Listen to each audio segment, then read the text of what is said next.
Hello, my juniors. Welcome to another embryological lecture series. It's your great science tutor Lorenzo, and we're talking about the development of the pancreas in the video. So we have talked about the development of the duodenum. So we are in the development of pancreas. So if you are watching my video for the first time, make sure to subscribe. Please subscribe and turn on your post notification button so that anytime I drop any video, you'll be sure to be notified. And if you want me to make any video, no, as far as it's scientific video, reading for mathematics, physics, any course, even anatomy, physiology, biochemistry, anything, and pathology, pharmacology, any course, any topic you want me to explain for you, just send it down the comment, put it down in the comment section. When I look at it, I'll make that video for you. So let us jump right into the development of the pancreas. So we have discussed the development of the esophagus, the stomach, the duodenum. So now we are in the pancreas. So it's still the same way. How is the pancreas formed? First of all, the pancreas has two board. It has the ventral pancreatic board and the dorsal pancreatic board. So in the duodenum, when you talk about the duodenum, we say due to the rotation of the stomach and rotation of the duodenum to form a duodenum, a C loop of the duodenum. Same thing happens here. So the ventral pancreatic board is related to the bile duct. Is related to the bile duct, the entrance of the bile duct into the duodenum, while the dorsal pancreatic board is related to the dorsal mesentery. At first, the dorsal mesentery, but I told you that as continued proliferation occurs, the pancreas move away from the mesentery and become retroperitoneal. So now what happens during the rotation? At first, the ventral pancreatic board is in front, relating to the bile duct opening, while the dorsal pancreatic board is related to the dorsal mesentery. But when the anterior posterior rotation of the stomach, which causes the duodenum to form a C loop, the ventral pancreatic board rotates towards the dorsal pancreatic board, and it now lies under and posterior to the dorsal pancreatic board. So don't forget, it was in the ventral part of the duodenum, close to the bile duct. Then what happens due to the rotation and formation of the C loop of the duodenum? What happens? It rotates backward and lies under the dorsal pancreatic board. Now when it lies under, it fuses with the dorsal pancreatic board, usually at the end side of the dorsal pancreatic board, to form what we call the uncinate process, and the inferior part of the head of the pancreas. Don't forget, when the ventral pancreatic board fuses under the dorsal pancreatic board, it becomes the uncinate process and the inferior part of the head of the pancreas. Don't forget. So now, since all this thing happens, what happens now? The parenchyma and the ductal system of the ventral and dorsal pancreatic board also fuses at the same time. So therefore, the duct system of the the distal end of the dorsal pancreatic board and the entire part of the ventral pancreatic board, the duct system of the distal end of the dorsal pancreatic board and the entire duct system of the ventral pancreatic board opens into the second part of the duodenum to form what we call the major papilla. So both of them opens into the duodenum at a site called the major papilla. But the duct system joining the distal end and the entire part of the ventral pancreatic forms what we call the main pancreatic duct of Wissong.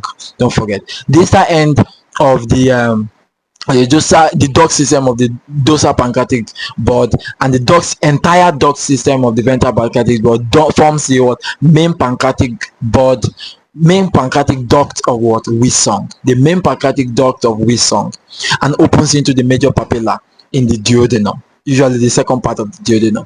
Why the remaining parts of the duct system of the dorsal pancreatic board, sometimes they leave, they become obliterated, but if they are there, they form what we call the accessory duct of Sertolini. Don't forget. Now, the proximal part or the remaining part of the duct system of the dorsal pancreatic board is either obliterated, but if it is present, it forms the accessory duct of Sertolini. While the distal end of the duct system of the dorsal pancreatic board and the entire duct system of the ventral pancreatic board forms the main pancreatic duct of Wissong, which opens in the major papilla. Don't forget. In 10% of the cases, the ventral and dorsal pancreatic board do not fuse, so they open to duct system. The duct system of the ventral pancreatic board opens, while also the duct system also opens in 10% of the cases. Now, in the second month, what happens? The parenchyma cells formed by the endothelial lining of the gut tube begin to secrete what we call the islet of the Langergan. the parenchyma starts secreting what the islet of the Langerhans cells. So in the islet of the Langerhans cells, what happens in later in the 5th month, the beta cells are formed. The beta cells of the islet of Langerhans are formed, which secrete insulin. So the 3rd month, the islet of Langerhans comes, while in the 5th month, the beta cells are also formed to secrete what? Insulin. So if they are not formed, they can form what we call type 1 what diabetes, whereby something, it can be it might not form, or something delay its formation, or there's attack of to the beta cells to not produce insulin. But later what happens, the alpha cells are formed, which secrete glucagon, and the delta cells are also formed, and somatostatin is formed. A lot of things are formed at this particular time, so don't forget it.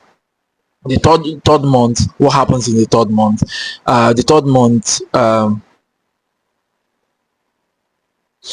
3rd month, the islet of Langerhans are formed, were formed by the what we call the pancreatic parenchyma, which is formed by the endothelial lining of the gut tube. While later what happens, in the 5th month, the islet of Langerhans produce what? Insulin from the beta cells. Then later the alpha cells forms glucagon, and the pancreatic polypeptides are formed, and somatostatin are also formed. Don't forget it. In the molecular regulation of pancreatic development, so how is it regulated molecularly? No, don't forget, the ventral pancreatic bud is induced by the visceral mesoderm. The visceral mesoderm forms the ventral pancreatic bud, which is usually at anterior to the duodenum, but during rotation it goes posterior and lies under. While the dorsal pancreatic bud is formed due to the repression of the SHI gene, the SHI gene, which is repressed by the development of the fibroblast growth factor and activin by the notochord and the endothelial lining of the dorsal aorta. So again, the dorsal pancreatic bud is formed due to the repression of the SHI gene by the activation of the fibroblast growth factor and the activin gene, which is formed from the notochord and the endothelium lining of the dorsal aorta. So when we form the ventral and dorsal pancreatic bud, what is the next thing? At first, different protein signals are responsible for the formation of the pancreas, but these specific people are there at first. Then now what happens, due to the formation of the ventral and dorsal pancreatic bud, there's now formation of what we call the pancreatic and duodenal homobox gene 1. Pancreatic and duodenal homobox gene 1. This PDX1 gene is formed, or is also upregulated when we form the ventral and dorsal pancreatic bud the same time, so don't forget it. So at the same time also, the PAX6 and PAX4 genes are also upregulated to form the the parenchymal cells in the pancreas, which is the alpha cells, the beta cells, and also the pancreatic polypeptide and the somatostatin at the same time. But one thing you have to know, that the PAX, especially the PAX6 gene, forms the alpha cells that forms the beta cells that form insulin. Don't forget it, the PAX6 gene. But why PAX4 and PAX6 is noted for formation of glucagon, somatostatin, and pancreatic polypeptide, so don't forget it. For the congenital abnormality or the congenital malformation of the development of the pancreas is very simple. Sometimes you should also know that during the rotation of the ventral part, because the dorsal part is static, it doesn't move, but the ventral part has two basic components. You have the right portion and the left portion. So usually both portions are rotated during the rotation or formation of the C loop of the duodenum. Both of them are rotated and lie below the dorsal pancreatic bud. But now what happens, only the right one rotates. If the right one rotates and lie below, and the left one rotates in the opposite direction, this can wrap around the duodenum and cause complete obstruction. This causes what we call the annular pancreas. The annular pancreas is formed when the ventral pancreatic bud do not rotate properly. If there is no rotation properly, to form the annular pancreas, and the annular pancreas is formed obstructing the duodenum. And if you obstruct the duodenum, nothing will pass from the duodenum or the stomach to the duodenum, and from the duodenum to the jejunum. So don't forget, the annular pancreas can be formed when the ventral pancreatic bud do not rotate properly. And the next one is what we call excessive pancreatic tissues. So now one thing you have to know, that there is different pancreatic tissue which can be found in any part of the GI tract, ranging from the lower part of the esophagus down to the intestinal loop. So you can find any pancreatic tissue histologically in any part.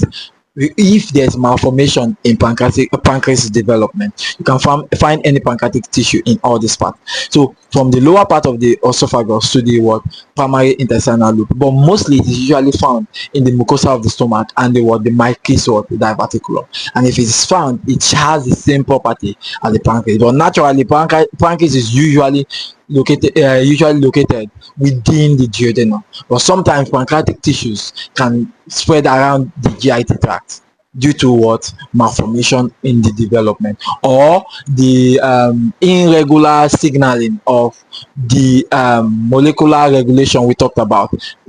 If the G gene is not repressed and there's no upregulation of the pancreatic and the duodenal homobox 1 gene, if there's no upregulation of that and there's no downward regulation of the G gene, any of this can occur. So I hope it all made sense, and we have talked about the development of the pancreas. So now we'll be moving on to the development of the liver. So stay with me throughout the course of my video as I talked about the development of different parts of the GIT organ. So bye bye.